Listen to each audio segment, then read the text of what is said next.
Let's talk about the JaR 1 album. It should be JaR Scene 29. Yeah. And the new album is called JaR Code, is the title of the album, Code. We'll get to that in a minute, but we're going to take the songs in pretty much a chronological order of how they were written and trivia that goes along with it. Okay, this first song, the first song in the JaR Scene 29 album is called Cure Kit. And this is how we came up with it. A buddy of ours, Tim Hosman, who's also involved in another song, we'll get to that in a bit, Donovan, of course, in a big way, was over at my house. And I had just bought a Motif, Yamaha Motif keyboard.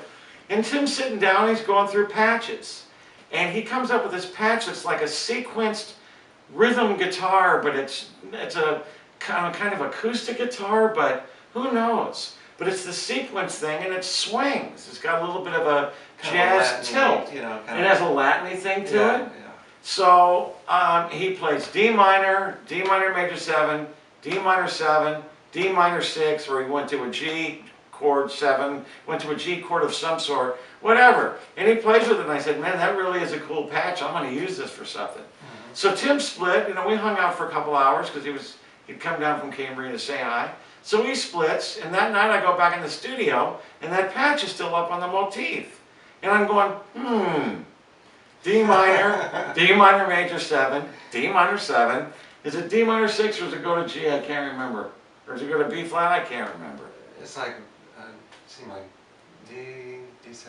D minor major 7. And then G, major 7. No, it goes to 7. It goes to G. And then does it go to C, raise 11 or something? I don't know. Something like that, anyway. I can't remember. We don't have it the audio in front of us. But we could get into detail on Facebook for anybody that cares. Yeah. How about that for a selfish pitch? There you go. Hint. And while we're at it, it's jgraydon.com. www.JaYGraydon.com. And Randy's website is www.randygoodrum.com. Godrum, to get the spelling right for the last name. Exactly. Just covering all loose ends, pal. Thank you. That's good. Okay, so anyway, I start playing the D minor major 7, the D minor 7, and come up with a melody idea. And I put it into the Pro Tools and, you know, banged out the idea, and I sent it to Randy. And I had a melody that went along with it. And then Randy came back with basically, I don't think we were ever in the room on that song. Didn't you just finish? I think I actually had to take a driving trip, and I do a lot of lyric writing while I'm driving. You know, don't tell the police, but anyway. And I wrote that entire lyric on a 6-hour drive. I mean, it didn't take 6 hours to write it, but I wrote.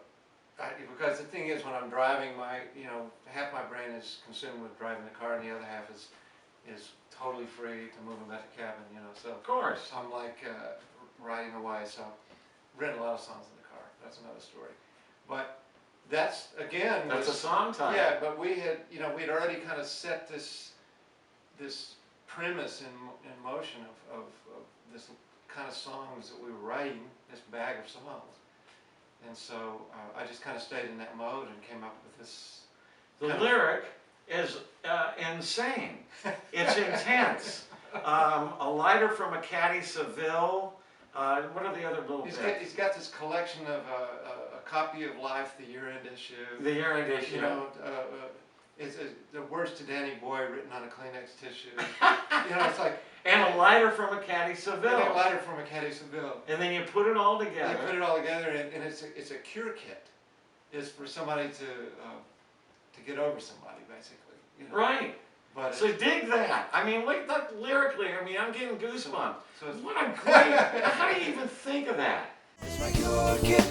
3 pairs of nights, a copy of Life, the year-end issue. Cure kit. The words to Danny Boy, written on a Kleenex tissue. A lighter from a caddy Seville, and then follow the direction.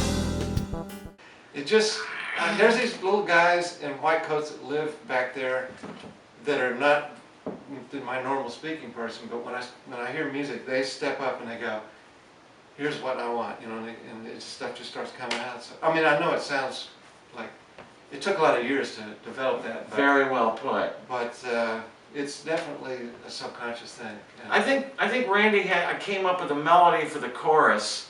I forget how. Oh, yeah, I think so. he did. Yeah. And this is another interesting thing about the song is that the guitar solo is until the end. That would normally not happen. There'd be the guitar solo, and then maybe I'd play some licks at the end.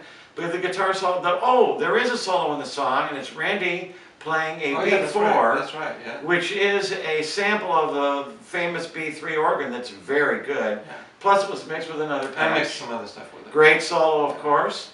And at the end, I played this guitar solo you wouldn't expect at the end.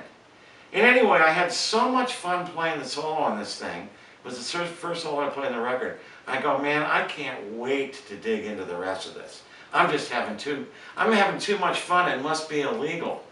Yeah, when we finished the first 3 songs, Heartbreak, Donovan, and Cure Kit, I mean, we were going 100 miles an hour into this record, and there was no stopping us. I mean, we knew that's what we wanted to do virtually from now on.